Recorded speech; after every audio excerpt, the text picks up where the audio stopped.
Good morning. I would like to call the Niagara Police Services Board meeting to order for March 23rd, 2023.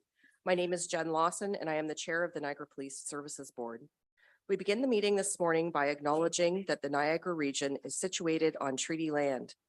This land is steeped in the rich history of the First Nations, such as the Haudenosaunee, the Haudenosaunee, and the Anishinaabe, including the Mississaugas of the Credit First Nation. There are many First Nations, Métis, and Inuit people from across Turtle Island that live and work in Niagara today.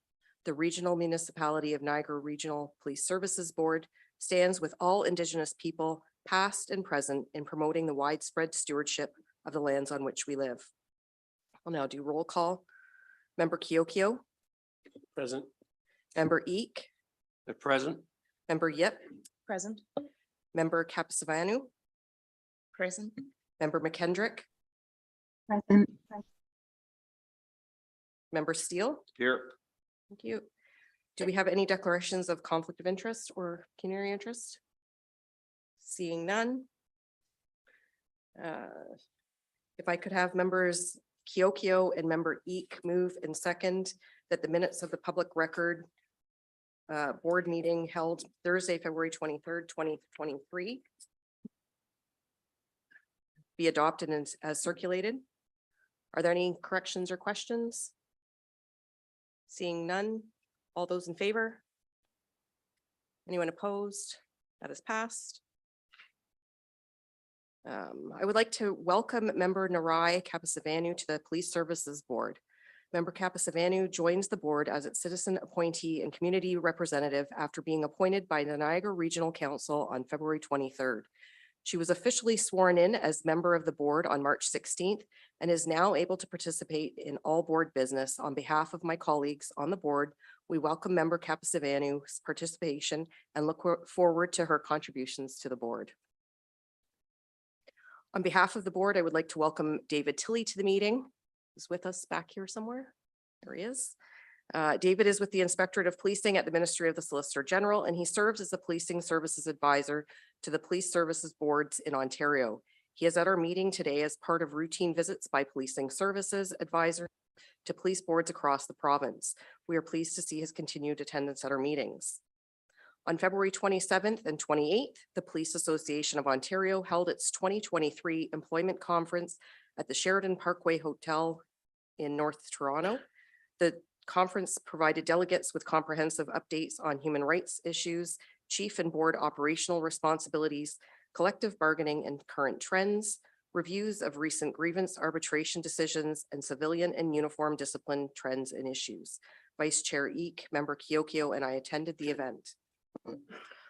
On March 8th, the Service Women's in Policing Internal Support Network Committee celebrated International Women's Day by hosting an open dialogue event. Meeting participants were encouraged to bring forward thoughts and ideas that will benefit women in policing. Vice Chair Eek, board staff, and I attended the event along with Chief McCullough and sworn and civilian members of the service. On March 10th, Chief McCullough and I attended an auto theft summit hosted by the Peel Police Services Board and Peel Regional Police Service. The purpose of the summit was to discuss solutions for the growing problem of auto thefts and carjackings. Participants included police chiefs and police board chairs from Big 12 police services, industry experts and stakeholders from auto manufacturers and insurance agencies, government partners, senior police officers, and other policing partners from across Ontario. Discussion focused on ways to disrupt auto theft through enhanced enforcement measures by raising public awareness to address the vulnerabilities that were contributing to the increase of auto thefts and by working together with multi-sector stakeholders. Chief, do you have any comments? Thank you. Good morning, members of the board. I think the first ever summit was largely a very successful event. Fortunately here in Niagara, we've not experienced near the auto theft that's occurred across the province. Provincially, auto thefts in 2022 were up just over 86% across the province. And in Niagara, we actually had nearly a 7% decrease in auto theft. So good trend for sure. Some jurisdictions like Peel and York were well up over 100% that they'd experienced an auto theft. And again, carjackings, we've had very few. I think we had 3 in total in 2022, 3 too many, quite frankly, but compared to other jurisdictions where they've had over 100, obviously a very alarming trend. And, the dollar figure is huge. I think it's about $1 billion across the country in terms of auto theft, but it's the risk that's posed to public safety that is the greater concern.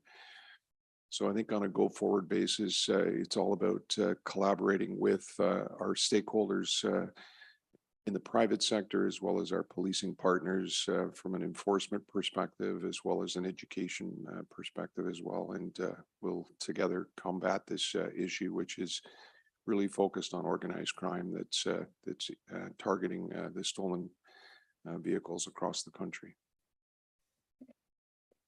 Thank you.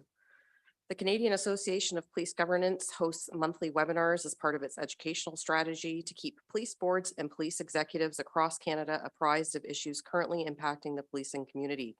Board members attended a webinar on March 21st entitled Tuning Up Your Police Governance Skills. The next webinar is scheduled for April 6th at 12 p.m. for discussions on police budgets and governance authorities. Board members are pre-registered, and for those who cannot attend at this specific date and time, a recording of the session will be circulated following the webinar. On April 12th at 11 a.m., Regional Chair Jim Bradley will be delivering the State of the Region address. Chair Bradley's address will include a comprehensive overview of the current economic conditions, as well as key initiatives and projects that are underway to support growth and development within the Niagara region. Participants will include Niagara's local business leaders, community leaders, and elected officials. The event is being held at the Niagara Falls Convention Center on April 12th from 11 a.m. to 2 p.m. and board members interested in attending are asked to confirm with the board staff at their earliest opportunity. On April 14th, the Police Services Board will hold an orientation session for board members with the senior officers of the Niagara Regional Police Service and representatives from the Ministry of the Solicitor General. The session will provide board members with an in-depth overview of the Niagara Regional Police Services and complete with the required ministry training about the civilian governance of police services. The session will be held from 10 a.m. to 3 p.m. in the community room at police headquarters. Committee meetings are scheduled for Thursday, April 13th, and the next monthly board meeting is scheduled for Thursday, April 27th. Meetings will begin at 9 a.m. in the community room at police headquarters. And that ends my report. Members, any questions? Nope, seeing none. Chief McCullough, do you have a report? I do. Thank you, Madam Chair. We'll start this morning on a bit of a sad note. On March 16th, 2023, we learned of the tragic deaths of 2 Edmonton police officers, Constable Brett Ryan and Travis Jordan, who were both shot and killed in the line of duty in response to a family domestic call. Sadly, since September of 2022, 7 police officers in Canada have been killed in the line of duty, murdered, quite frankly, for simply doing their job. As you can well imagine, these deaths have had a profound impact on our members and the entire policing profession. Despite the emotional toll that these deaths have on police officers and their families, they continue to serve and protect our communities across this country. We stand in solidarity with our brothers and sisters at the Edmonton Police Service, and our hearts certainly go out to the family, friends, and colleagues of Constable Ryan and Jordan. You may have noticed as you were coming in this morning, flags have been lowered to half-mast at all districts and service facilities in honor of Constables Ryan and Jordan, who have made the ultimate sacrifice in serving their community. I'll be traveling with a small contingent of our officers to attend the regimental funeral on Monday, March 27th, 2023, to pay our respects to the fallen officers, their families, and friends and colleagues at the Edmonton Police Service. On a happier note, I want to talk a little bit about the success of the recent spring food drive. On March 16th, the Niagara Regional Police Service concluded the 3rd annual Spring Forward Food Drive.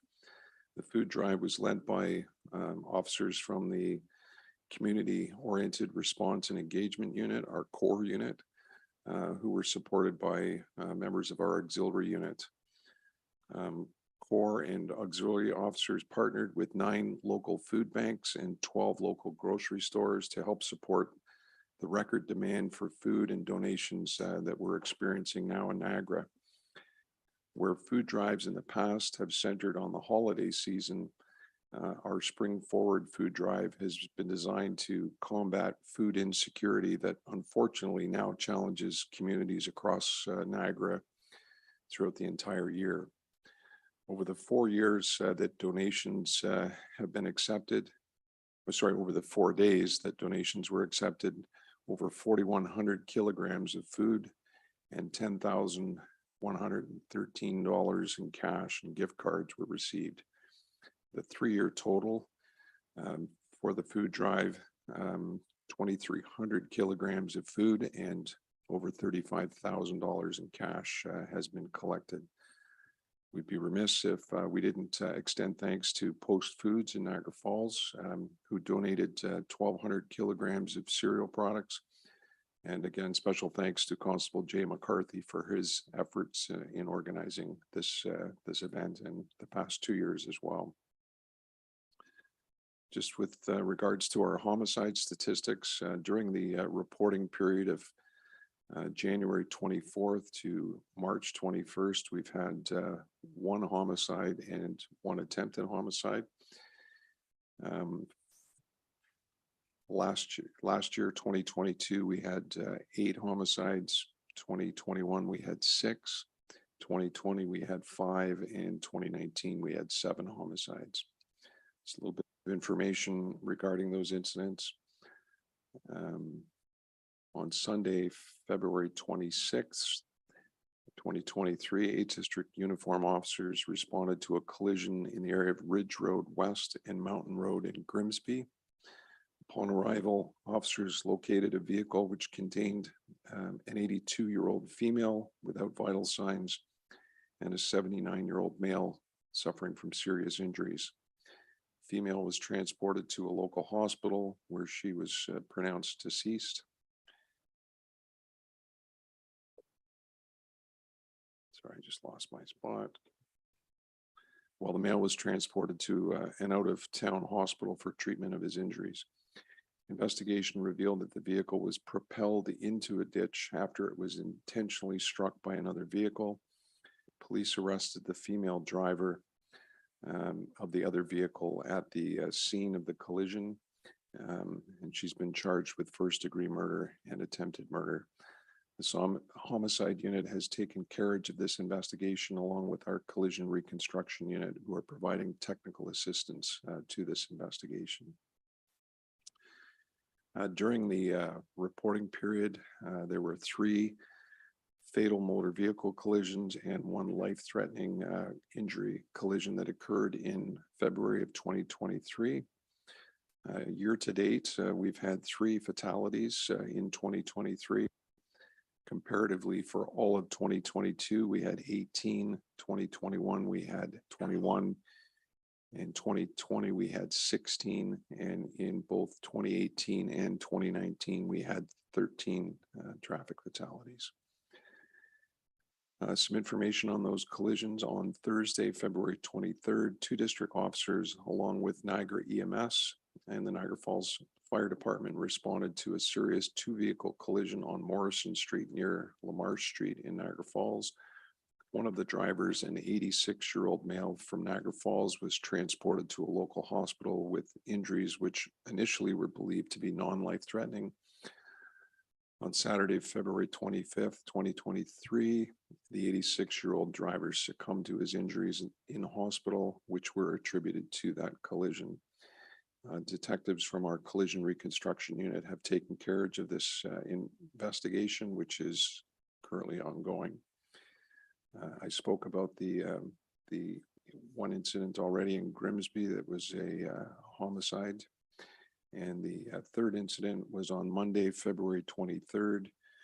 2 district officers responded with Niagara and the Lake Fire Department and Niagara EMS for a motor vehicle collision on Glendale Avenue at Homer Road in Niagara and the Lake. Initial investigation determined that a 91-year-old male was operating a vehicle east on Glendale Avenue when a collision occurred with another vehicle traveling west on Glendale Avenue. Witnesses assisted by providing life-saving measures to the driver of the first vehicle, who was unresponsive at the collision. He was ultimately transported to a local hospital where he was unfortunately pronounced deceased. The driver of the other vehicle did not sustain any injuries. The cause of that collision remains under investigation by detectives with our collision reconstruction unit. And on February 22nd, 5 district officers responded with the Fort Erie Fire Department and Niagara EMS paramedics for a motor vehicle collision on Point Avenue Road near Fox Road in Fort Erie. Upon arrival, officers determined an adult male was operating a sport utility vehicle north on Point Avenue Road when a collision occurred with a rugged terrain vehicle, also traveling northbound on Point Avenue Road. As a result of the collision, a 64-year-old male operator of the RTV sustained life-threatening injuries and was airlifted to an out-of-town trauma center for advanced medical care, where he remains in serious condition. And that investigation remains ongoing with our collision reconstruction unit. A couple items in the news. On February 28th at 5:19 p.m., 6 district officers responded to a report of a disturbance at a rural residence in the area of Concession Road 6 and Wellandport Road in Waynfleet. Initial investigation determined that earlier in the day, a male youth had been taken against his will by 4 suspects, driven to this location where the suspects, armed with knives and firearms, attempted to take a second male against his will. At least 1 shot was fired during the incident. During the altercation, the suspect vehicle became stuck in a ditch, stranding the 4 suspects in a largely rural area. The initial responding officer arrested one of the suspects near the scene. An additional uniform officer from across the region assisted in establishing a perimeter. Officers from our K-9 unit, our emergency task unit, were all called to assist in searching and tracking for the remaining suspects. We requested assistance from the Ontario Provincial Police, who responded to the area with one of their helicopters. Out of an abundance of safety, Waynfleet residents in the area were asked to shelter in place. At approximately 7 p.m., officers located and arrested 2 suspects. Despite an exhaustive 4.5-hour search of the area, the 4th suspect was not located. 2:16 19-year-old males, one from Pelham and one from Niagara Falls, along with a 20-year-old St. Catharines male, have been jointly charged with several criminal code offenses, including kidnapping and the use of a firearm in the commission of an offense. On March 2nd, the fourth suspect, an 18-year-old St. Catharines male, was arrested, and he is also facing charges of kidnapping, careless use of a firearm, and assault with a weapon. All parties believed to be responsible, excuse me, in this incident have been arrested, and detectives maintain that this was a targeted incident with no physical injuries to anyone involved. On March 8th, around 1 p.m., our communications unit received a 911 call from a motorist regarding a suspected impaired driver. A black vehicle was observed driving erratically and swerving across lanes of traffic on Merrittville Highway near Port Robinson Road in the city of Thorold. 3 district uniform officers responded to the area, located a suspect vehicle on Niagara Street near Merritt Street in Welland. A traffic stop was conducted, and upon speaking with the driver, officers detected signs of impairment that resulted in the arrest of the driver for impaired driving. Officers then located fentanyl in the suspect's pants pockets, and they observed a shotgun resting on the passenger side of the vehicle. A 20-year-old man is facing several charges, including possession of a firearm, careless storage of a firearm, impaired driving, and possession of fentanyl. And that concludes my report. As you can see from the summary of incidents that I provided, there certainly is a string of violent crime incidents that are occurring, and the incidents involving firearms are certainly becoming more and more prevalent here in Niagara, unfortunately. Thank you, Chief. Board members, any questions? Nope, seeing none. Crime Stoppers of Niagara Board President Ernie Sibbett and Board Secretary Jason Snyder will be in attendance to provide a presentation on the work that has been done by Crime Stoppers specific to the partnership with the Niagara Regional Police Service that was entered into October 2019. If I can have members Yip and member Kapasavanu move that the presentation be received. Yes, and all those in favor? Oh, sorry, receive the presentation first. There you go. Okay, so can I have Ernie and Jason come to the podium, please? Thank you.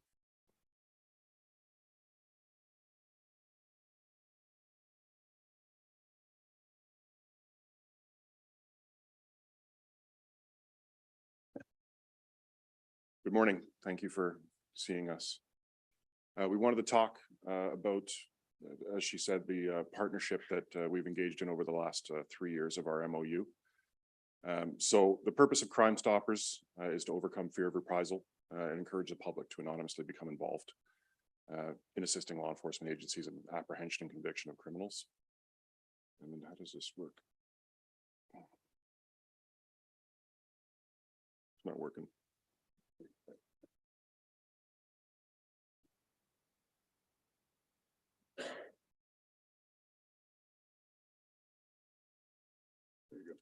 Oh, there we go. Oh. There we go. So since the MOU in 2020, the Police Services Board has invested $150,000 towards our program. So one of our first tenets, obviously, is crime doesn't pay, Crime Stoppers does. So to that end, in that 3 years, our tips have directly led to $332,000 worth of drugs being seized, $379,980 worth of property recovered, and $273,623 of cash recovered. These are directly from our tips. Then the police need to investigate. They were able to act on these tips, and that is a return on the investment from the Niagara board of $6.57. For every dollar that you have helped us with, we've been able to help the community with $6.57 worth of value on that dollar. You go to the next one.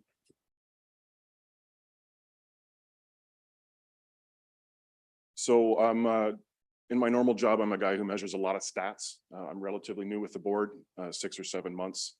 And I wanted to understand what it is that Crime Stopper does. So when Ernie challenged me to put a presentation together and talk about what we do, I went through and I found some pretty interesting things.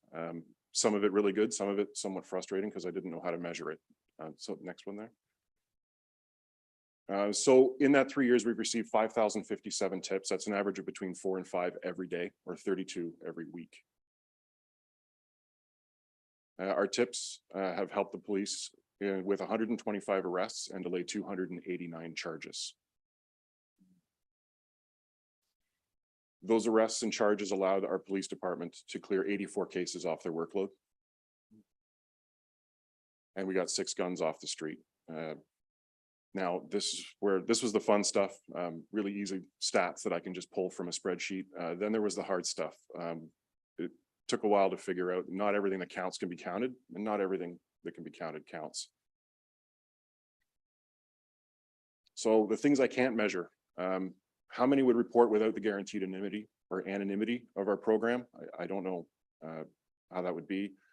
How many of these would still be taking up police time if they didn't have the tips to be able to investigate? How many of these crimes would be known without the tips? Obviously, the way our program is set up is I can't know the tips at all. I don't know the person. I'm not allowed to know any of it. How many officers were freed up to work on the rest of their caseload? And would all of them be closed, or would they still be getting work done? And then obviously the guns, right? Was a life saved because the police were able to get these guns off the street? Was a police officer saved from having to deal with an armed standoff? Was an officer saved from having to shoot somebody? So we have also become we are a necessity at this point when it comes to communication. You can probably just click through a bunch of these, Ms. Reed. So as you can see, this is every time the police on their website put out a call for information, that top one is what they're putting out. That bottom one there is pulled from a newspaper article. There's an Amber Alert article. This is from a homicide unit a few years ago. And this is why Staff Sergeant Rose has commented that we are a valuable partner. Detective Sergeant David Perini on a specific case. You've probably heard of the murder of Raymond Riley. I got this email from him talking that case went cold. They put out a call to action to the community. We had not one, we had not two, we had 4 people call in to give enough corroborating stories that overlapped that the police were able to close that cold case. Which is why the chief has said this partnership is an invaluable and empowering in our community to take an active role in crime prevention. So that on top of that, we've put together some educational programs for some targeted individuals in our communities. So education and awareness programs. In this specific case, we've done really well with the Be Aware, Take Care. This educates a lot of at-risk elderly folks. There's a lot of targeted scams and fraud, some specific personal safety items that affect them uniquely, basic home security. We actually set up a program. We go out, we give presentations to retirement living communities, other areas where they'll congregate. We've given 32 presentations and educated 641 individuals in that time. And then, of course, there's the other awareness programs. So on top of the elder abuse awareness programs, there's the human trafficking awareness program, which we're actually going to be meeting with parks. We'll be having posters up at all of the Niagara parks. Illegal dumping awareness, our Fight for Youth campaign, an online shopping campaign. And then, of course, the Be Aware, Take Care booklet. We've sent out 1,700 as of about 3 weeks ago. It's higher now. And this is basically a quick reference guide for a lot of those people, a lot of those elderly folks who are uniquely targeted by a lot of these scams. And it's a quick reference. Here's the number you call if X happens. Here's the types of things that you should look at when you're dealing with your house. This is the type of scam or the type of lead up that might happen when they're scamming you. So Crime Stoppers has been,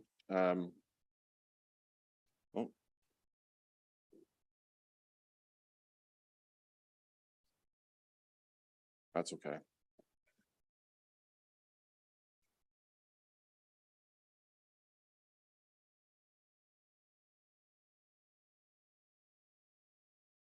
forgot where I laid off now.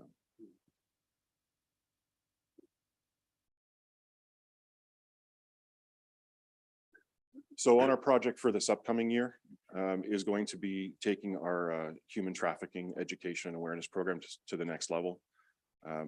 This came specifically because my daughter was approached by somebody on her way home from school. She was a 13-year-old on her way home. It was not dangerous. She handled it very well. He made some, invited her to dinner, and it was not anything that even rose to the level of luring. However, me being a little overprotective, I obviously reached out to the police. I gave a description. I reached out to the principal and I asked, do you teach this stuff? And he said, well, we teach stranger danger in kindergarten. That has very little to do with the experiences of a grade 8. So that was when we spoke to Ernie and we put it to our board, and we're going to be putting together a human trafficking program. I have reached out to the human trafficking unit in the Niagara Regional Police, who's told me that the school board is this year putting together a program for that. Thank goodness. We would like to be a part of that as well. We're going to be, again, the awareness campaigns with posters. I want to be able to put some quick reference guides in high schools. We would like to set it up so that older students are talking to younger students, because 13-year-olds don't generally care what I have to say. So we'd like to educate that and get that conversation going. And hopefully we'll be as successful with that as we have been with our elder abuse program. So in closing, I just wanted to thank you very much. Your support has been invaluable. It is absolutely essential to keep us functioning as well as we have been functioning. We look forward to a long partnership, and thank you very much for your time. Thank you very much for the presentation. Members, any questions? Member Eek? Thank you very much, Madam Chair, and to the presenters. Well done. A lot of information provided, and it's most important, the job that you're doing, for sure. The question I have, you indicated there has been 5,057 anonymous tips provided. I don't know as to what the time frame of that, or whether that's accumulation over time. That is over the 3 years. That's the Okay. total over the 3 years. Those are actionable tips. So we actually get a lot more tips than that. But there are some that are deemed to be maybe just an unreasonable person ranting on the phone, that sort of thing. So those are actionable ones that have been reported to police agency. And I guess my question is that with the statistics that you have for the 3-year period, are we seeing a growth in the response from the community regarding anonymous tips? We are indeed, actually. A big chunk of what we do is to make sure that Crime Stoppers, I would like the Crime Stoppers phone number to be as ubiquitous as 911, right? I mean, eventually. So that is a big chunk of what we do. It did slow down over normal. There was COVID, there was lockdown, less people were witnessing crimes to tip us on. We're expecting that to go back up now that the world has opened up again. Well, I'm most pleased to hear your response and to see how engaged our community in, and how they take the importance of what you're giving is to the community. Thank you very much. Can I add something, please?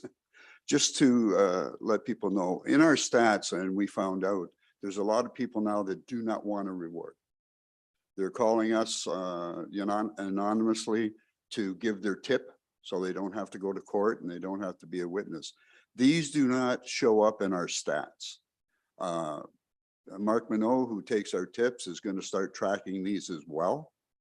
And there's another thing that doesn't happen, is there's secondary crimes that are from a tip that starts one investigation. Sometimes the police get a second investigation on a different item, and that doesn't show up either. It is very important. I would like to add one thing. Do I have a minute, or are we over time? I think you have about 2 minutes. Okay, I just want to let you know why we're involved in elder abuse. We were approached by a financial advisor from Niagara. He said, we need Crime Stoppers. And I asked why, and he told me because if they see a crime and it's dealing with people, they can't report it. And what happened was this elderly couple came in. He was an American, made $30,000 pension a year. The woman was a multimillionaire and they were combining incomes. She seemed to be with it and stuff. So they went ahead with the paperwork, and the minute it was done, the gentleman says to him, I want 250,000 out of that account now. And he asked a simple question, why? She has a bank account with 700,000 cash in it. Why would you need it out of this? He says, because I'm going to hire my own financial advisor and take care of the business. He shredded the papers, and the guy laughed at him and said, it doesn't matter. I'll just go to another bank and we'll get it done. And he had no way of reporting anything. This should have been reported to the police. But going through us now that we're involved in it and we take this, they can do something to stop these people. And that's another reason we got into the elder abuse and beware, take care. And with the help of Chief Brian, who has supported us, this was called the Chief's Initiative #1.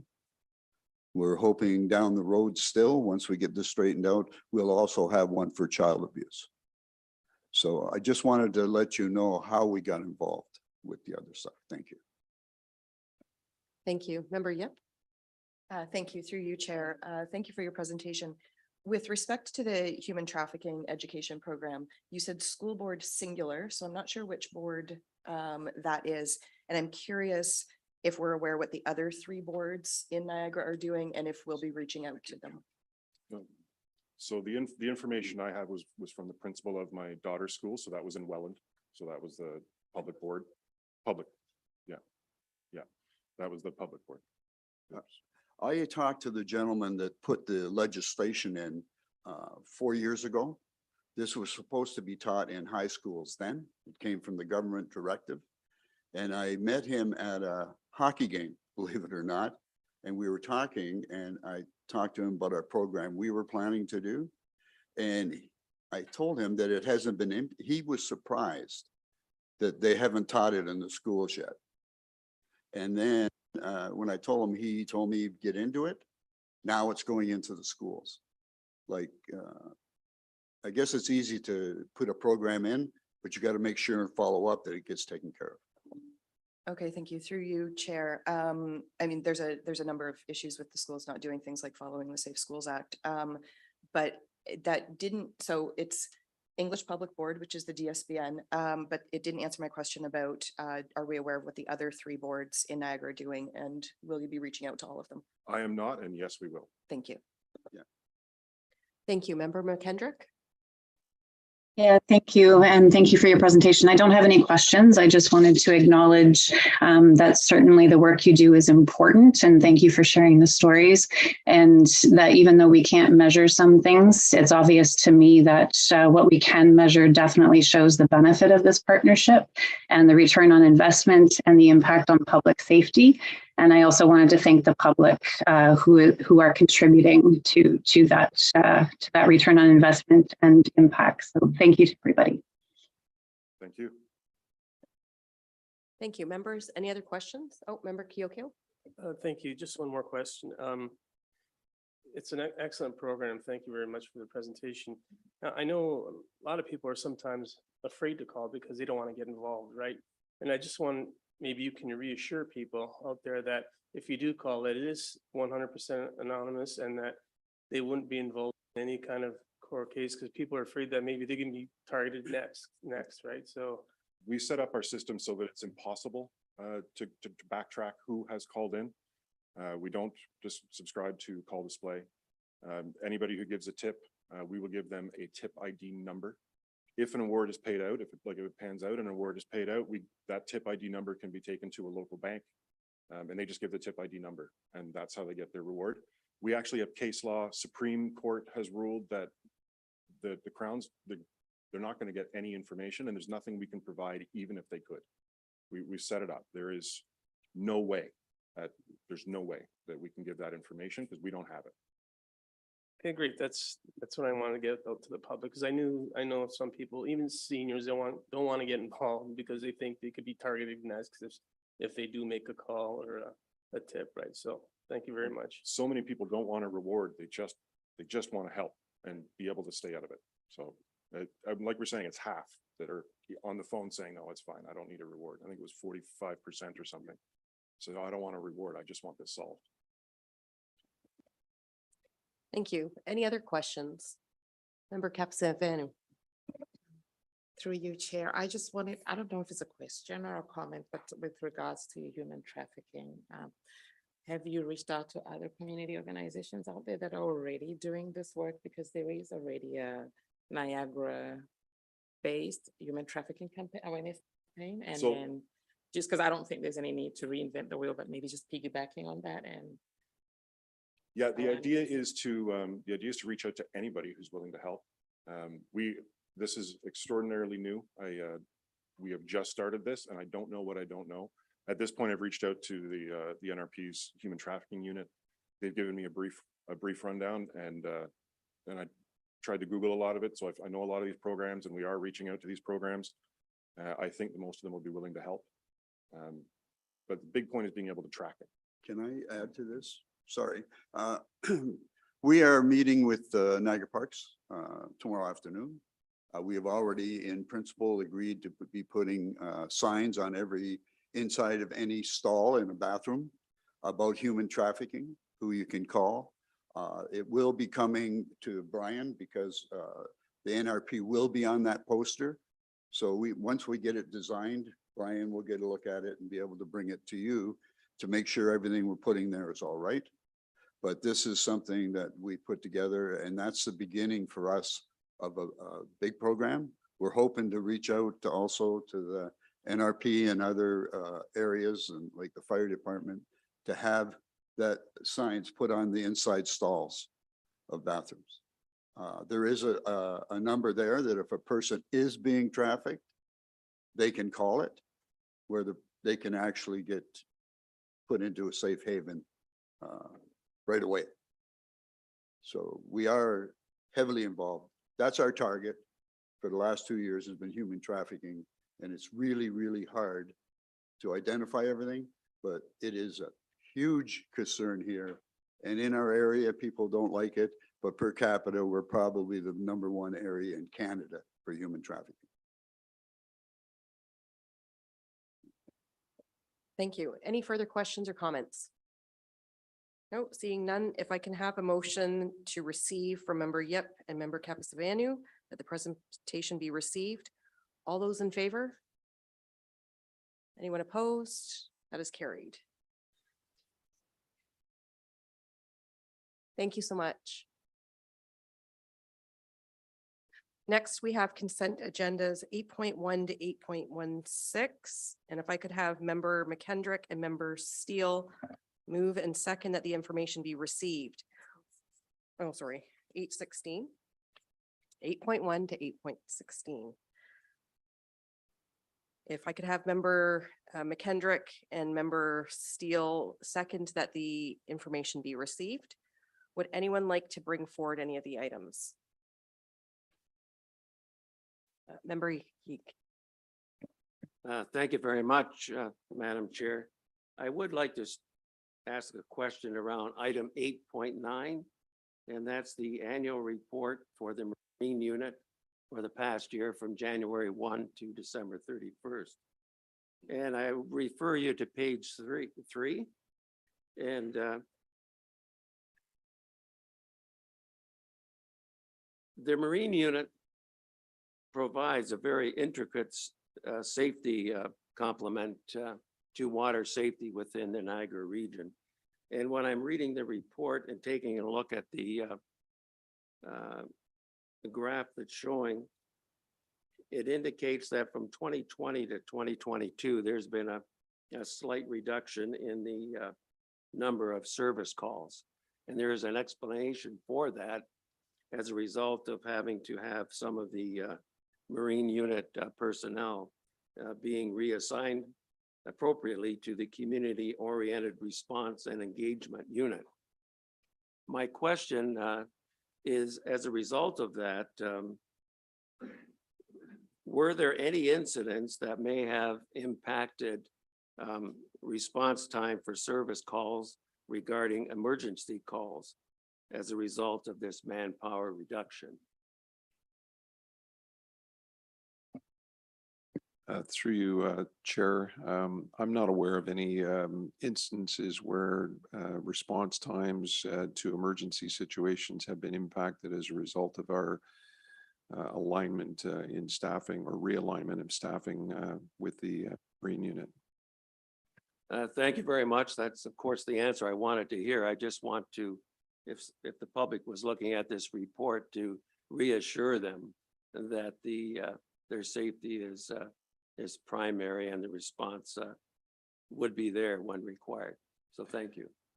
I think it's important to highlight as well that through your chair that we also have great partnerships, whether it's with Pokemar or whether it's with Gamru or the Coast Guard, who are all focused on boating safety. And so, there's great coordination between all of the various units to focus on boater safety. Thank you. Any other questions? Nope, seeing none. All those in favor? Anyone opposed? That is carried.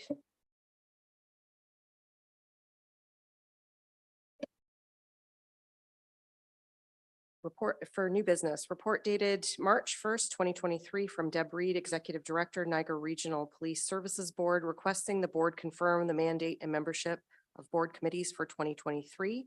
If I could have a member Eek and member Yip move that the board approve the committee mandate as outlined in this report and confirm its committee membership for 2023. Any questions? Seeing none, all those in favor? Anyone opposed? That is carried. Service report 9.2, service report dated March 3rd, 2023, requesting the board approve the 2023 OPVTA business plan, which reinforces both the NRP's and board's commitment to public safety and organizational excellence through the continuance of developing and distributing police learning materials to over 25,000 police officers representing 76 member agencies. If I can have member Kapasavanu and member McKendrick move and second that the board approve the 2023 Ontario Police Video Training Alliance business plan as outlined in the report. Are there any questions? Seeing none, all those in favor? Anyone opposed? That is carried. Items 9.3 to 9.10 are special fund requests. Before we consider these requests, I would like to explain to members of the public that the special fund does not form part of the police operating budget and is separate from the regional tax base. The special fund is a discretionary pool of funds which is used for grants and donations. Disbursements from the fund are made in accordance with guidelines provided in the Police Services Act and with the Board Bylaw 376-2018, Special Fund Administration Limitations and Guidelines. Section 132(2) of the Police Services Act establishes that the Niagara Police Services Board has the sole authority for spending the proceeds from the sale of property which lawfully comes into the possession of the police service. The Act stipulates the Chief of Police may cause the property to be sold and the board may use the proceeds for any purpose that it considers in the public interest. The proceeds from such sales are placed into a fund known as the Special Fund, and board policy sets out the criteria and administrative processes for applications to the board for funding from the Special Fund, as well as delegated categories for funding for assessment and approval by the board. The following special fund requests, items 9.3 to 9.10, have been reviewed by the Chief of Police and the board's executive director and are recommended to the board for consideration and approval. Correspondence dated March 16th, 2023 from Deb Reed, Executive Director, Niagara Police Services Board, requesting the board consider a donation to support an opening reception at the Ontario Association of Police Services Boards 2023 Annual General Meeting and Spring Conference being held in Niagara Falls, Ontario from May 30th to June 1st, 2023. If I can have our members Steele and member Kiokio move and second that the board authorize a donation in the amount of $5,000 from the special fund to the Ontario Association of Police Services Boards in support of the opening reception at its 2023 Annual General Meeting and Spring Conference. Are there any questions? All those in favor? Anyone opposed? That is carried. Service dated March 2nd, 2023, requesting the board approve a donation to help offset the cost of the Ontario Women in Law Enforcement Annual Awards Banquet in support of the board's commitment to the importance of police training and encouragement for women to consider a career in policing. If I can have member Yip and member Capasavanu move and second that, the board approve a donation in the amount of $500 from the special fund in support of the Ontario Women in Law Enforcement Annual Awards Banquet. Are there any questions? Yes, member Eek. It's not thank you very much, Madam Chair. It's not a question, but we are going to go through a number of items that's giving away money. And you explained it very well in your lead in, but I just want to reinforce the fact to the public and those listening that these funds do not form any part of the police operating budget and are separate from both the regional tax bases.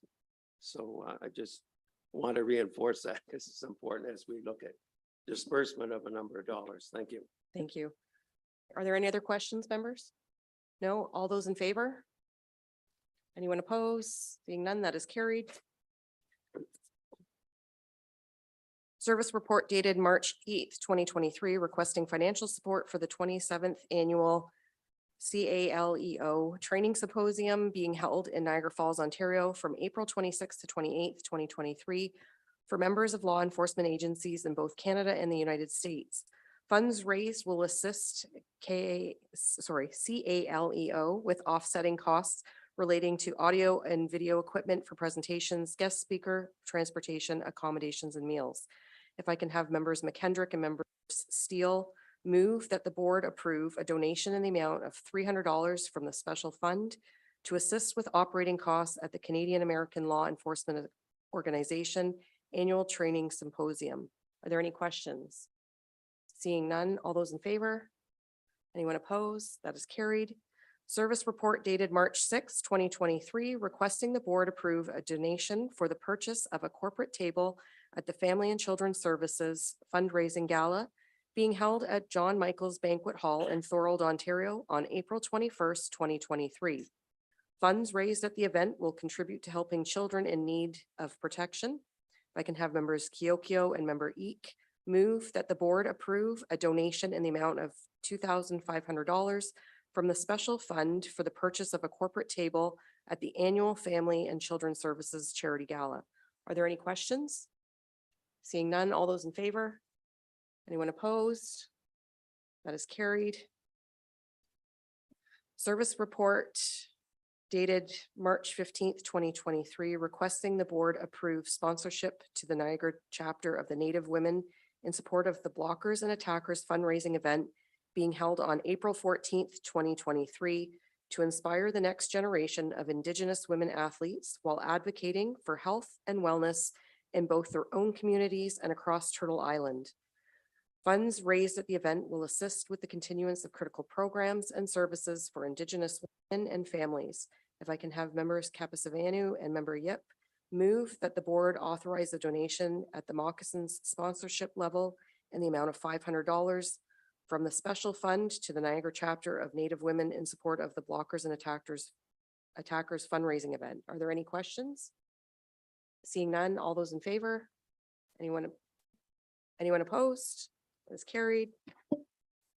9.8, service report dated March 6, 2023, requesting the board approve a donation for the purchase of a corporate table at Pathstones Foundation's 2023 Hope Gala on November 3rd, 2023 at the Fallsview Casino Resort's Grand Ballroom. Funds raised at the event will support the various services provided by the Pathstone Foundation, as well as to help reduce the wait list, support research, and strengthen a child's experience at Pathstone. Previous donations in 2014 to 2018 were in the amount of $2,500. In 2019, it was $3,000.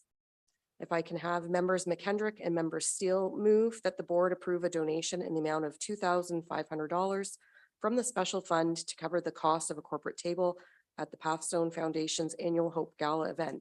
Members, are there any questions? Seeing none, all those in favor? Anyone opposed? That is carried.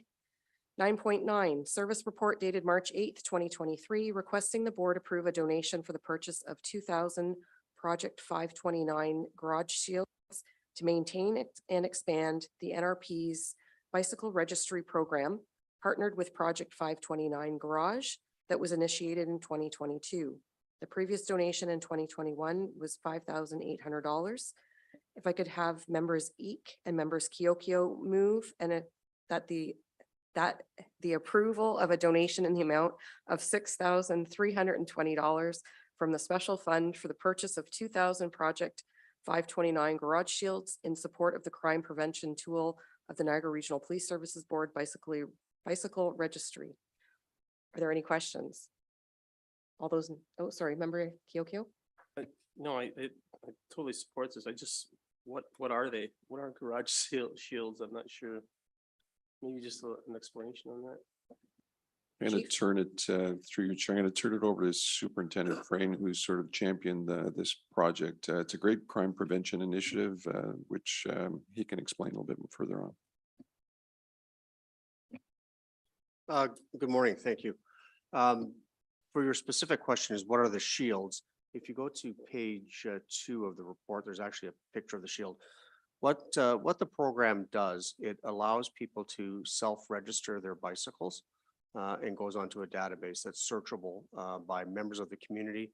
And it's also searchable by our members on patrol. So the application is available to them. When people register their bikes, quite often it's very difficult to find the serial number of a bicycle on it.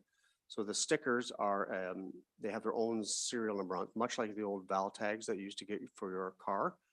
They go on the vehicle, or sorry, on the bicycle.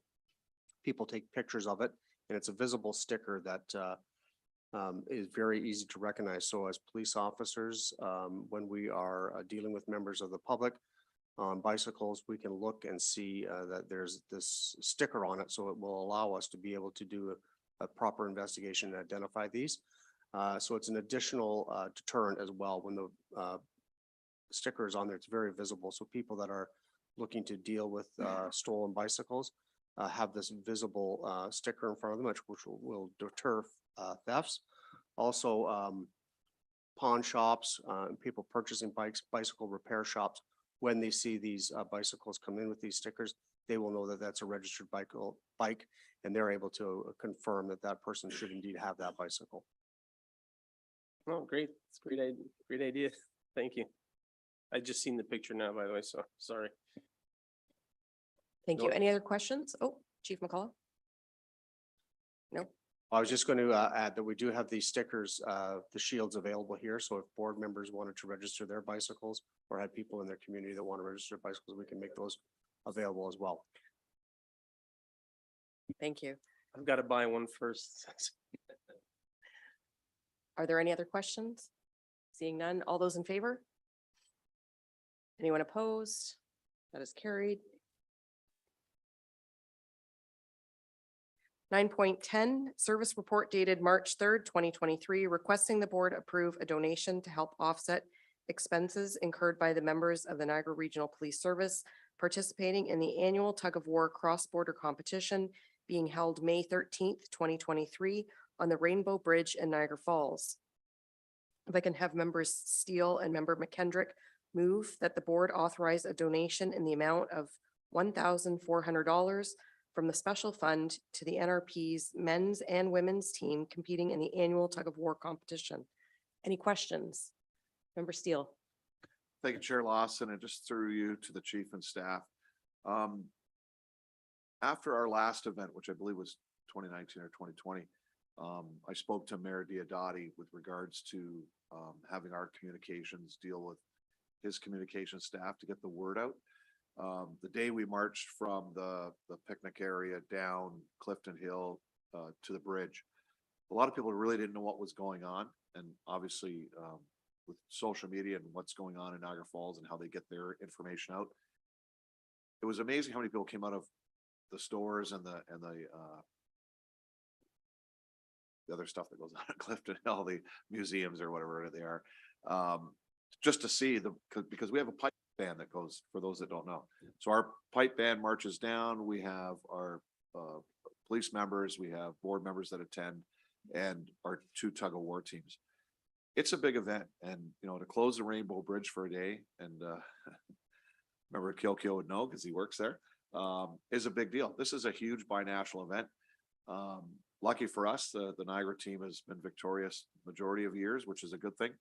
But I think we really need to get this out between our communications and help, or with help with the city of Niagara Falls and their communications, and even the Niagara Parks Commission, with regards to making sure that the people coming into the area for that weekend know what's going on.